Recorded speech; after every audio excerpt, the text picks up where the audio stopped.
Gentlemen, my friends, fellow humans, fellow compatriots from across the planet, I am Nikhil Parekh.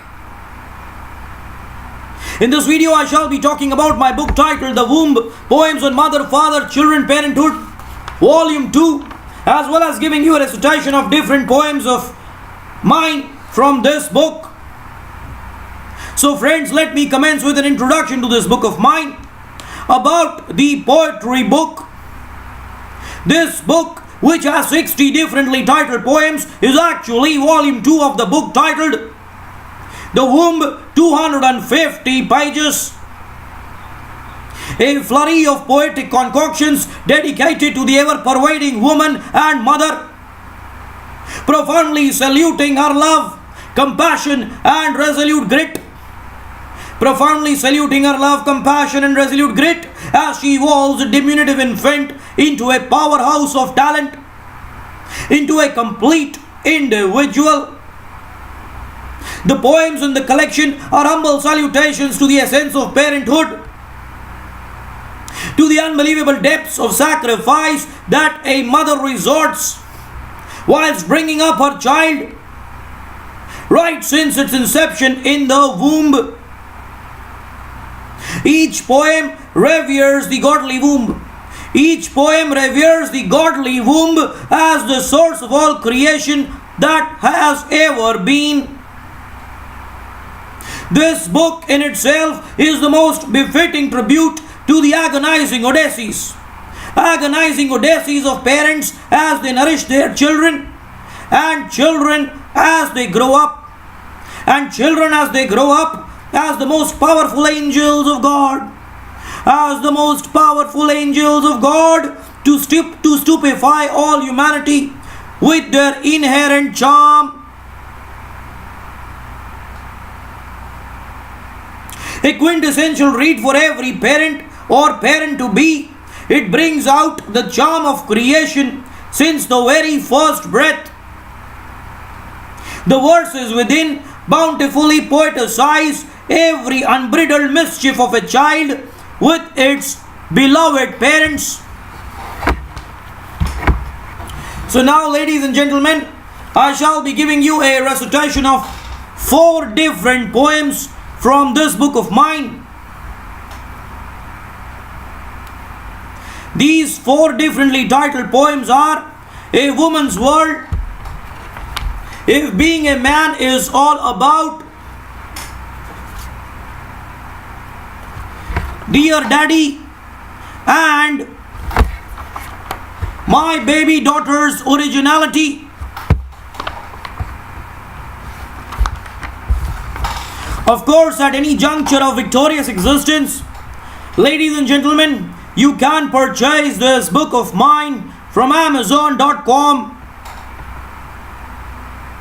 Ladies and gentlemen, I shall now give you a recitation of my poem titled A Woman's World from this book of mine.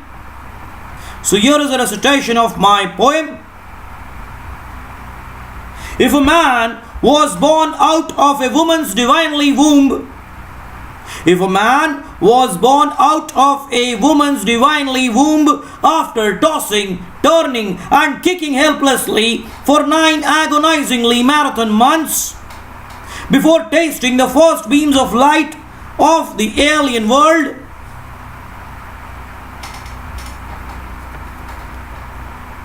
if a man suckled life-yielding milk, comfort, if a man suckled life-yielding milk, comfort and compassion from the bosom of a woman in order to perseveringly fortify each of his bone to face the ghastly wrath of the parasitic planet outside,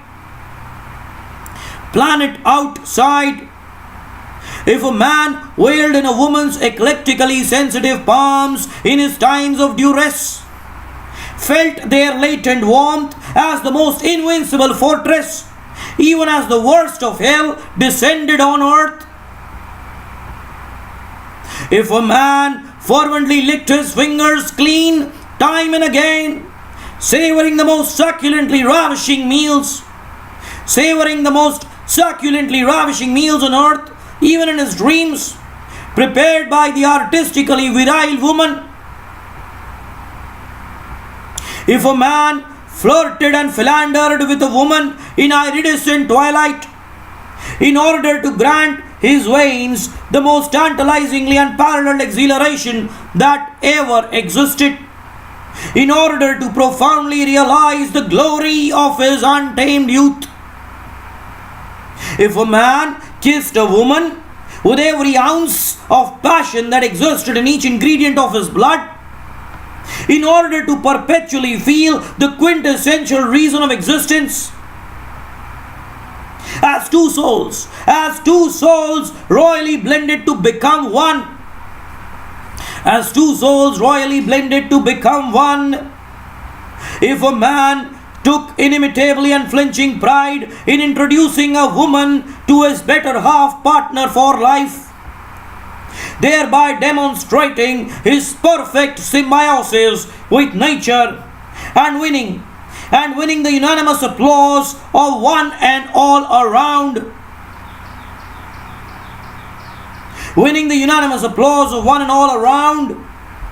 If a man started to work every day with reinvigorated vigor, if a man started to work every day with reinvigorated vigor to conquer life and its uncanny hardships, thanks to the fearlessly inspiring smile of a woman and the power of faith in her resplendent eyes, if a man desperately sought a beautiful woman's face amidst a boundless crowd of other men to enlighten his otherwise wretchedly remorseful evening with the clouds of effervescent desire,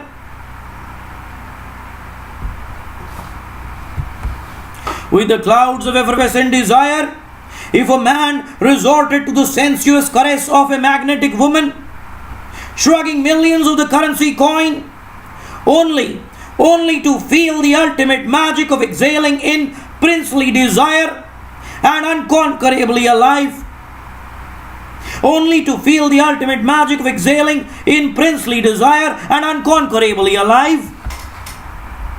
If a man desperately shouted the name of the woman who brought him to the world, even before he remembered God, at the tiniest attack of the salaciously crucifying devil,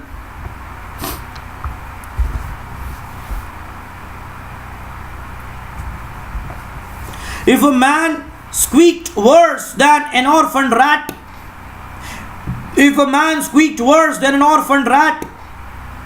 in front of a woman's door to forgive him as night fell and he frantically needed a shoulder to cry upon, as the mosquitoes of worldly commercialism chased him down to the last hole, if a man considered a woman his most eternally unshakable companion, to uninhibitedly blend with his feminist fears and tears, understand a sensitive soul to the hilt, like no one else could ever comprehend.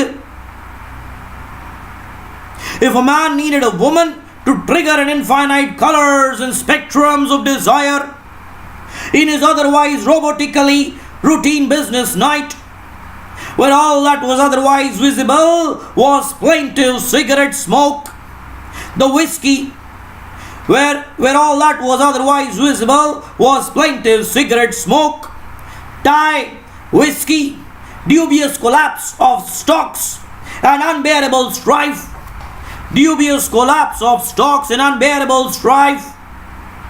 If a man depended on a woman to articulately assemble and sift through his disorganized life, make him feel more responsible in the chapter of existence, as he refreshingly marched forward with a purpose to serve back his own world.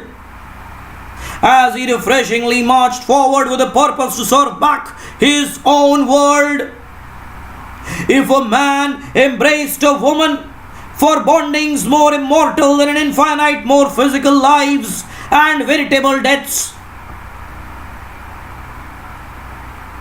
For bondings more immortal than an infinite, more physical lives and veritable deaths. Totally unfettered as the planet viciously abused him, locked in the arms of her ever-pervading love. If a man secretly wanted to be fed, if a man secretly wanted to be fed, every morsel of his food by a woman, just like in innocuous childhood, in order to forever revel in the love, and glory of the very best that life in its most pristinely form had to ever offer. If a man wholesomely leaned upon a woman to continue his race and name ahead, intransigently feel that the chapter of life had then eventually revolved to a complete circle. Intransigently feel that the chapter of life had then eventually revolved a complete circle. Then why the hell do you call it and rant about it as a man's earth? For whether you agree or don't agree, it always has been and always would be a woman's world. Then why the hell do you call it and rant about it as a man's earth? For whether you agree or don't agree, it always has been and always would be a woman's world.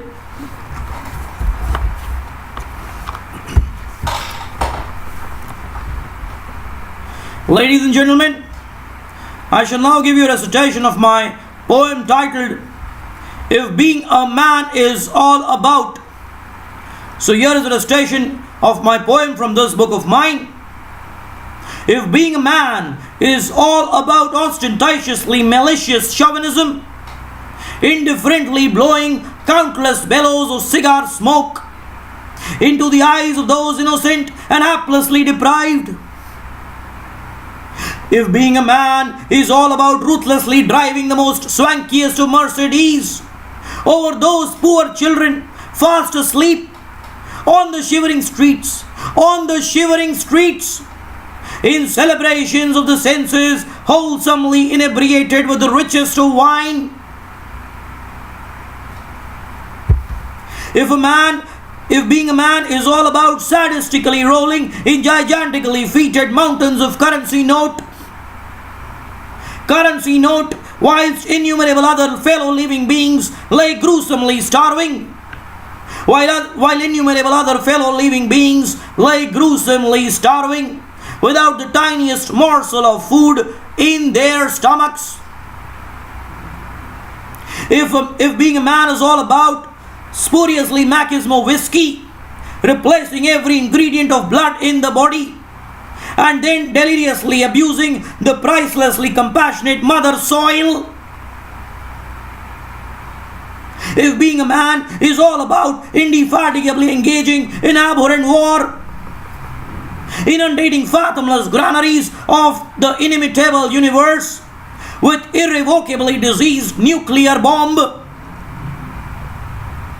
if being a man is all about asserting vindictive superiority upon every other conceivable organism, letting the exposed bulging muscle barbarously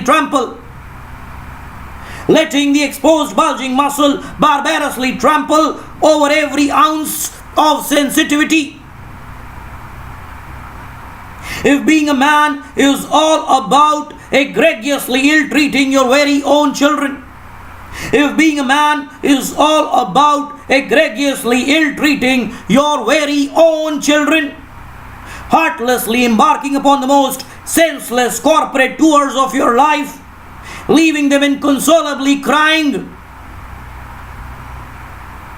if being a man is all about philandering with a zillion women, if being a man is all about philandering with a zillion women at a time, dexterously dodging one's very own one's very own earnest wife, in worthlessly tireless search of spurious vixen and salacious wine. In worthlessly tireless search of spurious vixen and salacious wine. If being a man is all about fecklessly ridiculing every diminutively shriveled personality on the roads, spitting on them whatever foul was left in the compartments of the mouth of the ghoulish day. If being a man is all about considering every piece of wondrously ameliorating artistry as frigidly babyish, roaring like a baselessly insensitive rhino on a diabolical high with scotch on the rocks. If being a man is all about cold-bloodedly worshipping the parasitic devil, believing in the sole concept of demonstrating brute power to snatch happiness from every cranny of the fathomless planet. If being a man is all about deplorably disregarding the most ultimate divinely love, if being a man is all about deplorably disregarding the most ultimate divinely love of the mother for a few sleazily decrepit opportunities of quick money and fame, if being a man is all about betraying even the most immortally throbbing hearts for you, shattering them into an infinite pieces of nothingness with the stone of your insanely satanic commercialism,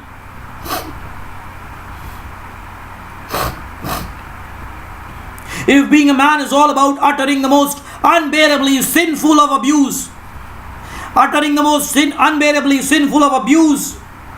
in front of the most omnipotent scepter of Godhead,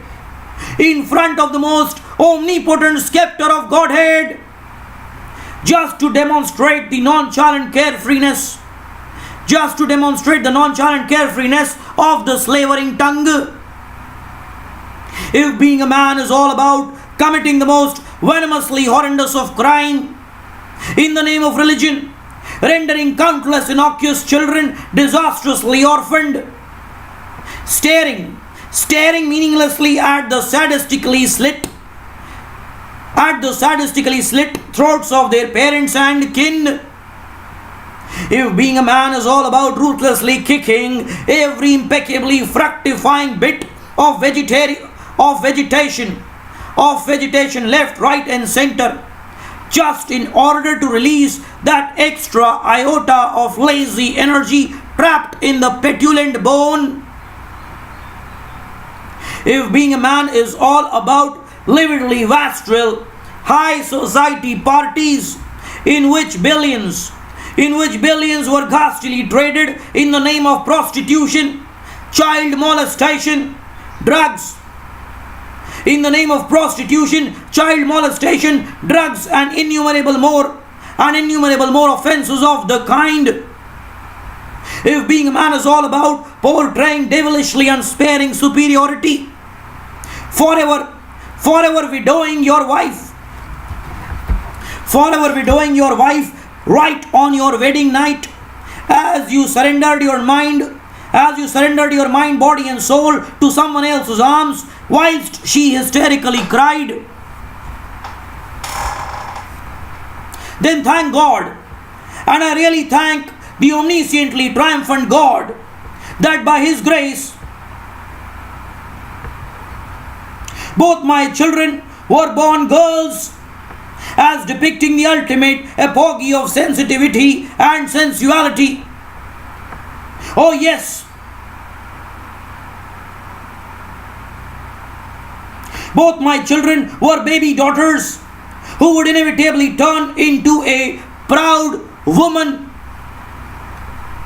Then thank God, and I really thank the omnisciently triumphant God,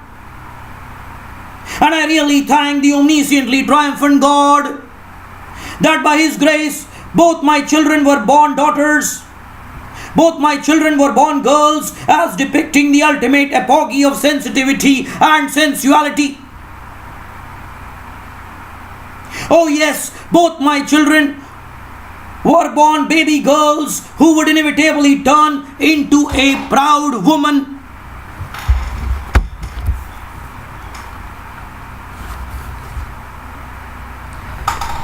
Ladies and gentlemen, I shall now give you a recitation of my poem titled Dear Daddy. So here is a recitation of my poem titled Dear Daddy from this book of mine. Enough has been said and appreciated about the mother of the house. Had it not been for you, dear Daddy, the walls of this dwelling would never have been able to bear the onslaught of the vengefully greedy and rigid society. Enough has been said and admired about the mother of the house. Had it not been for you, dear Daddy, the children of this dwelling would never have been able to sleep all blissful night in the cozy delights of the opulently silken quilt. Enough has been said and preached about the mother of the house. Had it not been for you, dear Daddy, the rooms of this dwelling would never have been embedded with luxurious luminosity, which all members profoundly relished all their lifetime.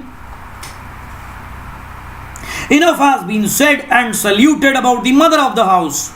Had it not been for you, dear Daddy, the driveways of this dwelling would never have been deluged with bountiful prosperity, which celestially circulated through the hearts of one and all alike.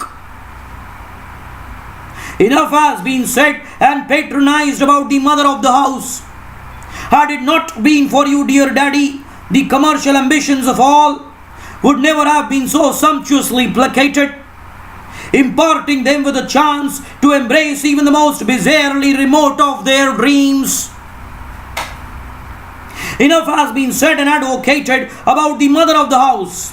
Had it not been for you, dear Daddy, sagacious knowledge of this universe would never have entered this dwelling, with the mantra of ignorance's bliss being the only jargon till eternity.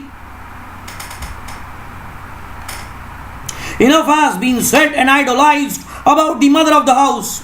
Had it not been for you, dear Daddy, the infants of this dwelling would never have been able to get the most majestic education, miserably buckling under the whirlwind of poverty and insanity. Enough has been said and prayed about the mother of the house. Had it not been for you, dear Daddy, the boundaries of this dwelling would never have been able to bear the acrimoniously appalling abuse of the uncouth society outside. Enough has been said and highlighted about the mother of the house.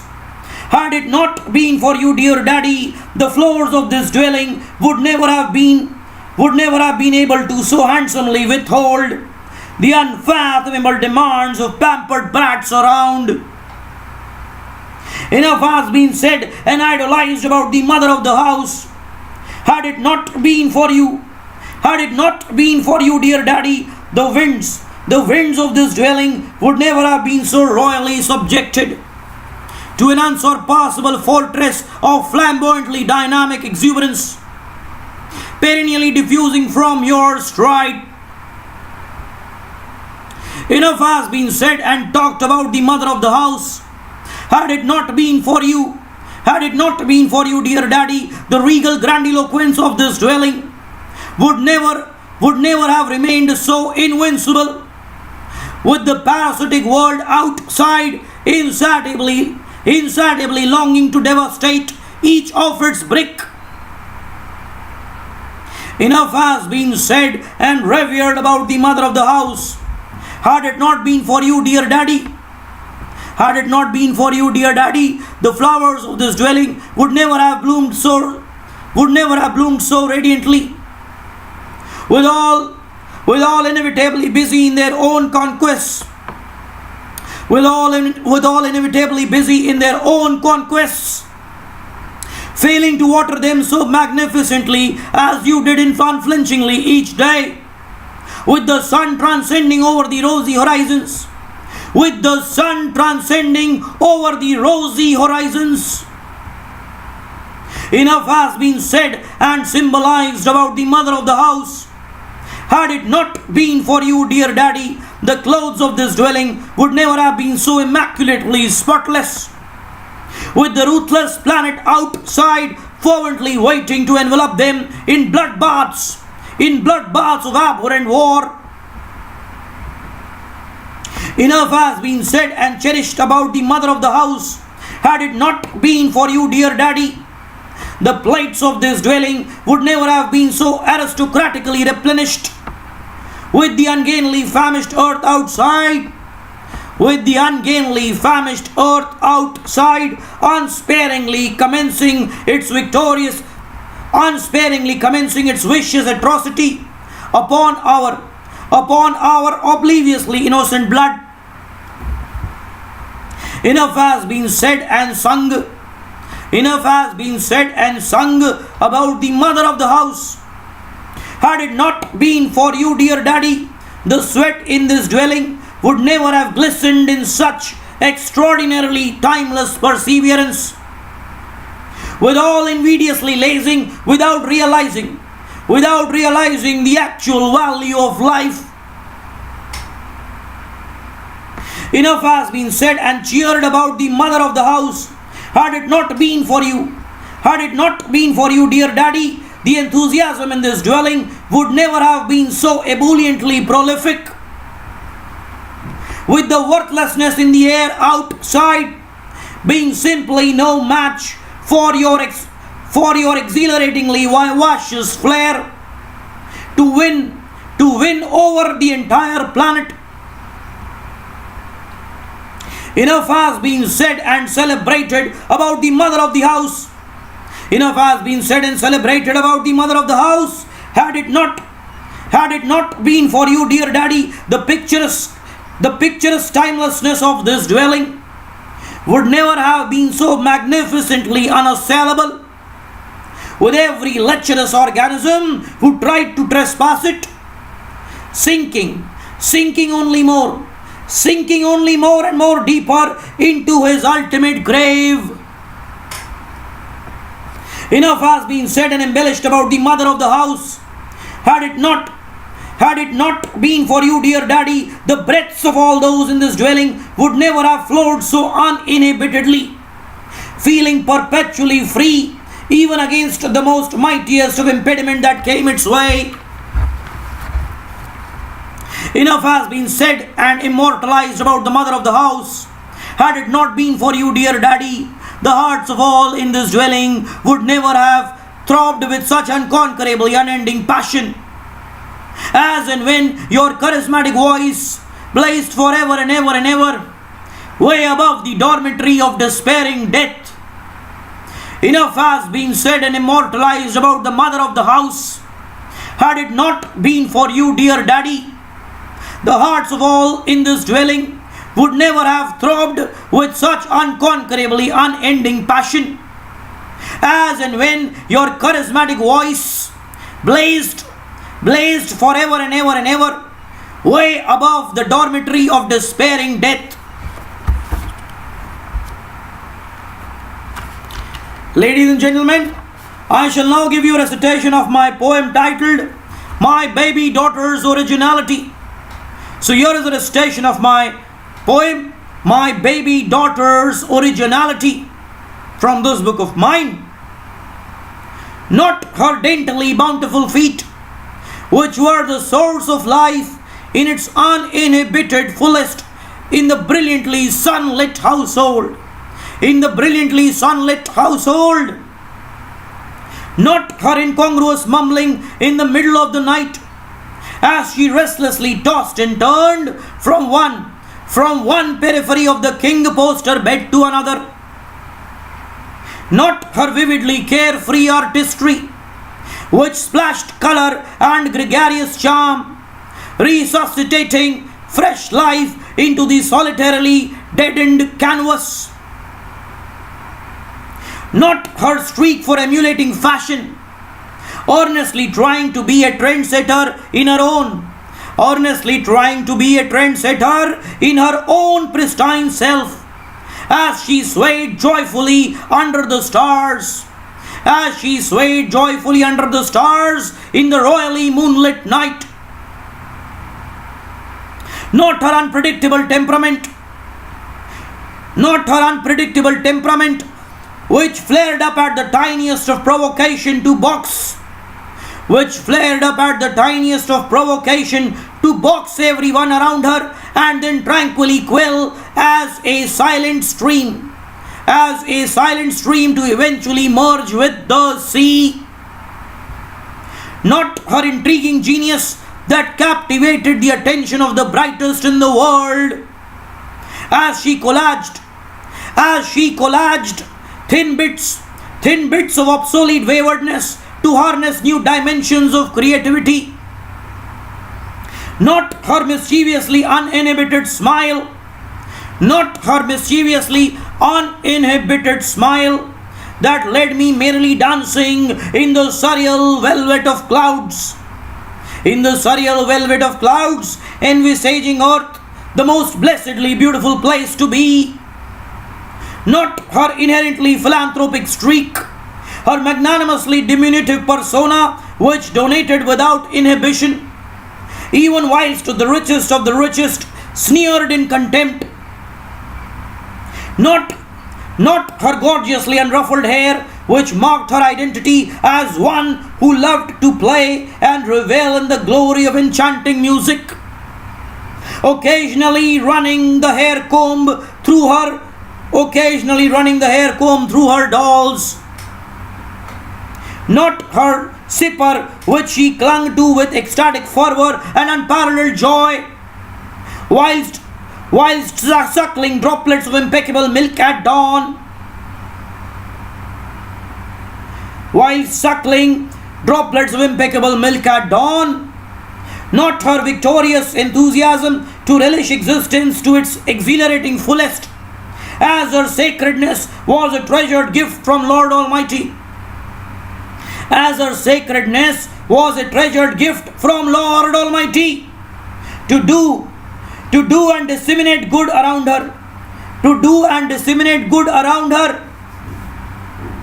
Not her peddling her cycle. Not her peddling her cycle with newfound spurts of energy.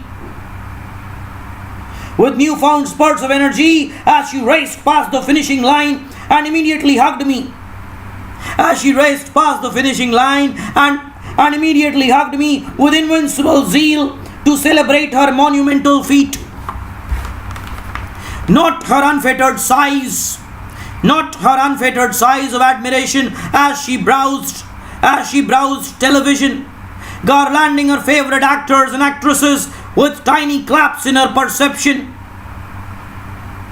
Not her unshakable flair for choosing the right match of food at the right time, as she was one poignant aficionado,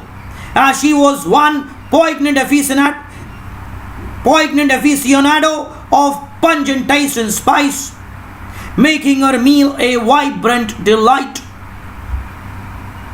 Not her unbridled passion for adventure as she made new friends irrespective of caste, creed, religion or tribe, explored new and natural pathways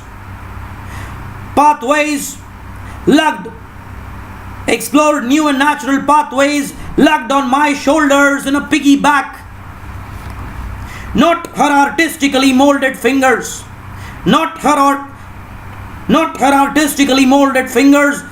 with which she slapped clay into the choicest shapes of intricacy, and admirably wrote in handsome calligraphy upon listless paper in a tenacity to succeed. Not her magnetic ability to grasp things that she liked and then form a story of the various characters she perceived, fearlessly reciting fearlessly reciting the same to adult audience in her own unduplicated aura. Not her rushing to me, like wounded crop at the tiniest fall, which happened quite inadvertently with the floor. And then I compassionately circled her in my arms, showing her the fecund fields outside. But what bowled me over was my baby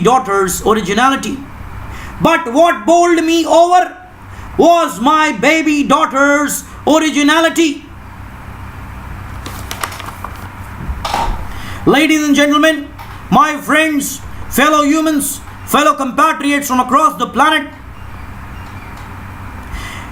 it honestly was my privilege to have given a recitation of my poetry to your victorious jurisdiction. From the innermost realm of my soul, I wanted to express my gratitude to you for having so gloriously patronized my poetry. Of course, at any juncture of mesmerizing existence, you can purchase this book of mine from Amazon.com. Thank you for listening to me.